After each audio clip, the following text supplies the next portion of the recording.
Good afternoon. I'm doing a presentation on multicultural counseling and cultural immersion in Robeson County, North Carolina.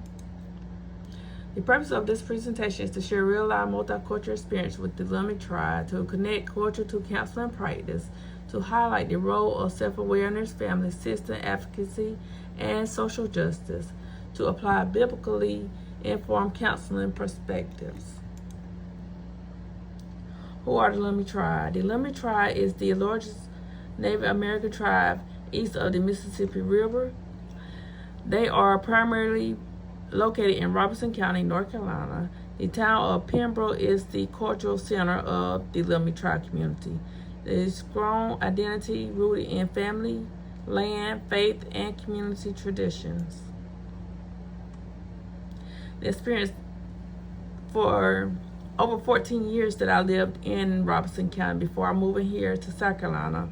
The things that I have observed was the Lummi tribe culture through community presence in Robeson County, the cultural identity visible through churches and faith-based gathering, family-centered community life, powwow, homecoming, and cultural events, strong sense of pride and tribal inheritance. Some of that stuff, like the powwow and the homecoming, is based on their food, collard wraps, the corn on the cob with extra gravy,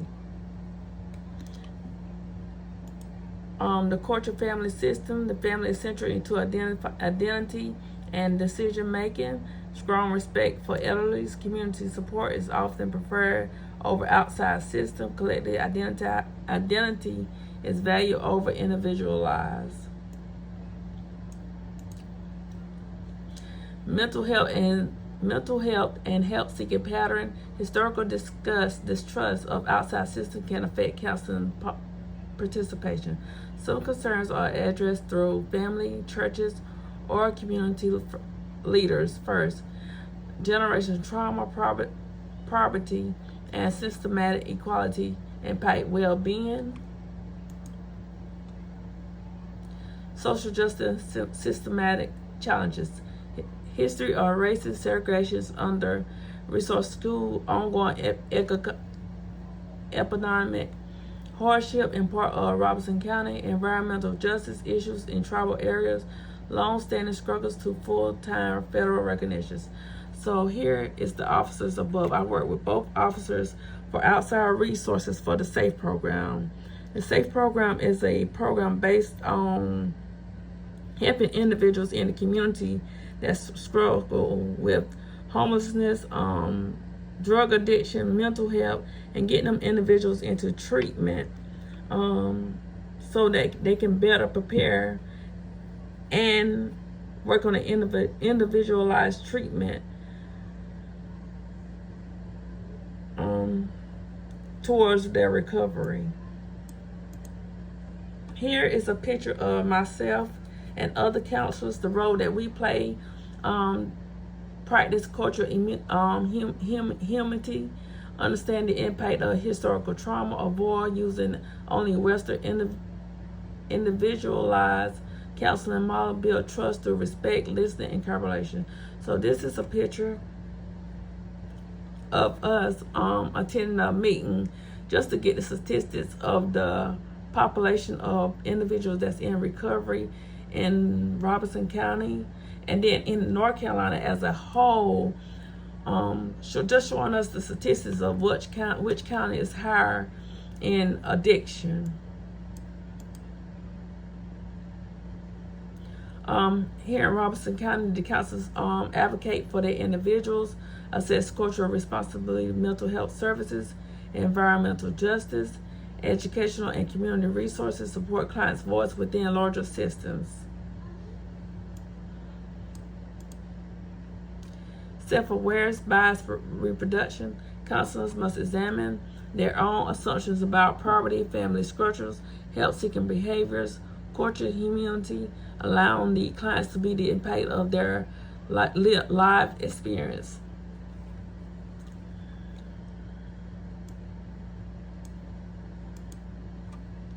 From a biblical standpoint, every person is created in the image of God. Counselors are called to act justly, love mercifully, and walk humanly, advocating and compassion reflects Christ-centered services.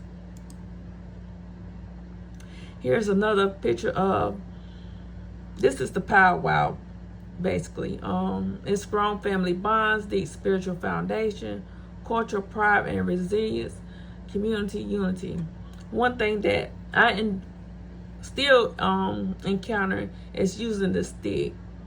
The stick is something that we utilize in the talking circle, and once we pass on the stick, that means that we have to sit quietly while the other individual speak, and we don't overtalk the person that's speaking.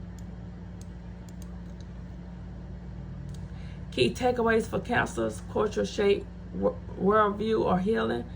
History impacts trust and therapy engagement. Advocacy is part of ethical counseling. Culture humility is essence for effective practice. In conclusion, the real-life exposure to the Lummi community in Robeson County reinforced that effective multicultural counseling requires cultural awareness, self-reflection, advocacy, respect for family and community system, commitment to social justice. So as I end this presentation, I wanted just to say that the pictures that was presented, most of them is public. The picture of myself with my colleagues, it's a picture that was taken on my phone, and I have been given permission to utilize those photos. And the other photo of Mr. Hollis and Sergeant Jeremy, Agent Jeremy, is very public also as well. And the other pictures I used from different sites in Robeson County, news articles and different things. And I also use Bling to find some of my photos. Hope you enjoyed this presentation, and sorry about my voice. I'm under the weather. I feel under the weather. Thank you.